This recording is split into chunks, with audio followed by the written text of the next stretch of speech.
Pizza చూసారా ఎంత టెంప్టింగ్‌గా కనిపిస్తుందో. ఇదైతే నేను ఎయిర్ ఫ్రైయర్‌లో చేశాను. యాక్చువల్లీ నేను 3 డిఫరెంట్ వేస్‌లో అయితే చేశాను. నేను యూట్యూబ్‌లో పెట్టా లాంగ్ వీడియో. ఒక్కసారి చూడండి.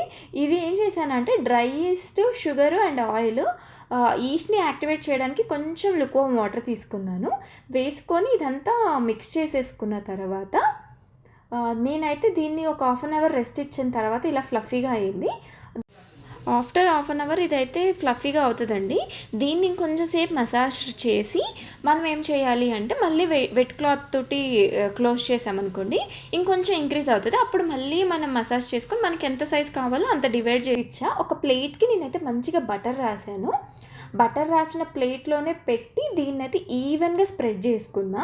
నేను ఫస్ట్ దీన్ని స్ప్రెడ్ చేసి తర్వాత చేయడం ఇబ్బంది అనిపించింది, అందుకని చెప్పి ఈవెన్గా దీంట్లోనే ప్లేట్లో పెట్టుకొని స్ప్రెడ్ చేసుకున్నా. అస్సలు స్టిక్ అవ్వలేదండి ఇలా చేయడం బట్టి. అస్సలు అంటే అసలు కింద కొంచెం కూడా స్టిక్ అవ్వలేదు, నీట్గా అయితే వచ్చేసింది.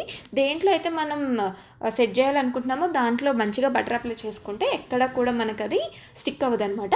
ఈ సాసెస్ కూడా షేజ్వాన్ సాసు, తర్వాత మైనీసు, పిజ్జా సాసు ఇవన్నీ కూడా దీంట్లో మిక్స్ చేశాననమాట. ఎంతెంత క్వాంటిటీ తీసుకున్నానో లాంగ్ వీడియోలో పెట్టాను, అది చూడండి.